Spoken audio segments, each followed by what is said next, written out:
Guys, kalau korang betul-betul fans Roman Reigns, figure ni wajib ada dalam koleksi korang. Aku jumpa dekat Shopee dengan harga tak masuk akal bro. Jom tengok cun ke tak figure ni. Assalamualaikum dan welcome back to my channel Aduh Wrestling. Hari ni episod 2 untuk siri special Roman Reigns, The Tribal Chief.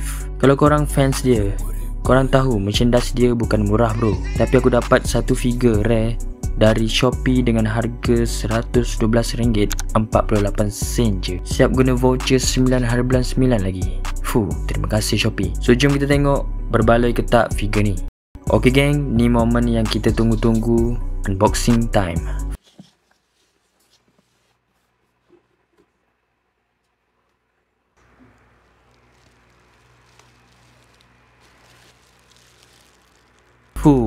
Cantik gila bro. Dari first look pun dah nampak premium.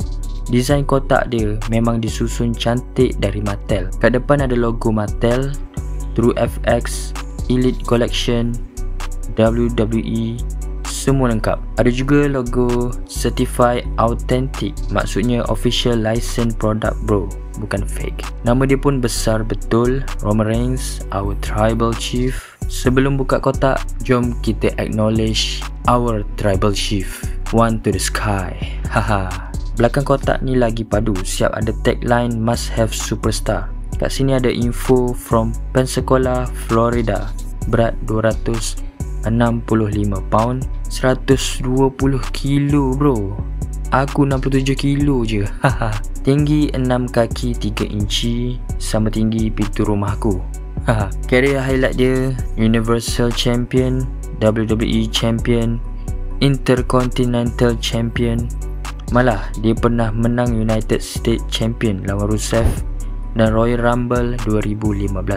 Dominan gila. Dan bawah ni ada ayat sikit, with a new attitude and Paul Heyman in his corner. Now he is the head of the table.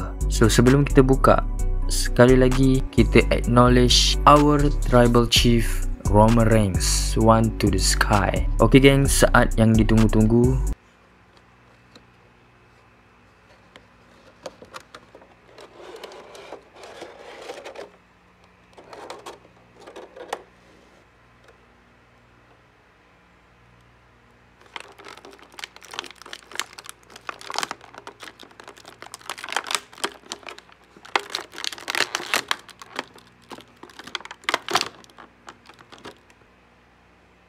Untuk Elite Series ni, Mattel bagi 3 set tangan berbeza. Boleh tukar gaya sesuka hati. Dan 2 kepala berbeza. 1 rambut ikat ban, 1 rambut lepas.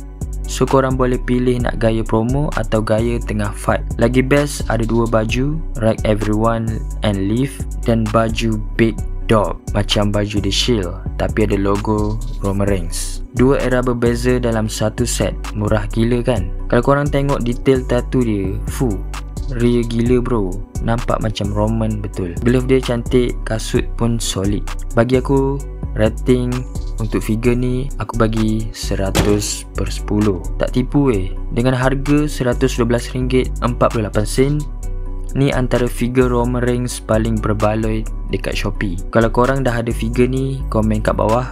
Aku nak tengok geng tribal chief kita ada berapa ramai. Selama beberapa tahun, Roman Reigns ni dibawa sebagai watak face, dikenali sebagai The Big Dog. Masa ni dia menang banyak title dan match yang besar sebab WWE memang nak jadikan dia muka utama WWE. Tapi malangnya, ramai penonton tak berapa nak masuk dengan watak dia. Ada yang kata karakter dia hambar, storyline dia pun tak cukup menarik. Kiranya masa ni dia susah nak connect dengan fans walaupun dia main watak face. Roman Reigns, Wreck Everyone and Leave sebenarnya datang daripada era Roman Reigns sebagai tribal chief. Dia mula guna ayat ni masa comeback dekat SummerSlam 2020. Masa tu dia muncul balik selepas rehat panjang dan terus collab dengan Paul Heyman. Masa ni memang lain gila bro. Roman dah tak macam dulu. Dia bukan lagi the big dog yang nak jadi hero, tapi jadi watak yang dominan, kejam dan sombong. Dia tunjuk yang dia ni ketua sebenar WWE, the tribal chief, yang akan bantai semua orang depan dia dan terus keluar macam raja. Attitude ni memang jauh beza dengan karakter lama dia yang babyface dan susah nak connect dengan fans. Tapi kali ni dengan gaya tribal chief dan ayat legend dia, acknowledge me, terus naik level. Semua orang mula hormat dan nampak dia sebagai top guys sebenar dalam WWE. So bagi aku sebagai fans sejati Roman Reigns ni, dua-dua era ni bagi aku best je. Era Big Dog masa Survivor Series, yang last tu Roman Reigns lawan Keith Lee, best weh. Era Tribal Chief, tak payah cakap, semua scene Roman aku tak miss tiap minggu. Nak cakap berapa kali dia buat return, aku tak pernah miss weh, sumpah. So korang suka era mana? Boleh try komen kat bawah. Dan tu je untuk episod kali ni. InsyaAllah aku akan kumpul semua figure Roman Reigns, dan ni episod kedua untuk Roman Reigns series special. Jangan lupa setiap hari Rabu bersama Ado Wrestling. Please subscribe, like, komen dan share video ni. Assalamualaikum. Saya Ado Wrestling. Jumpa next video. Roman Reigns, I acknowledge you as my tribal chief. Ciao.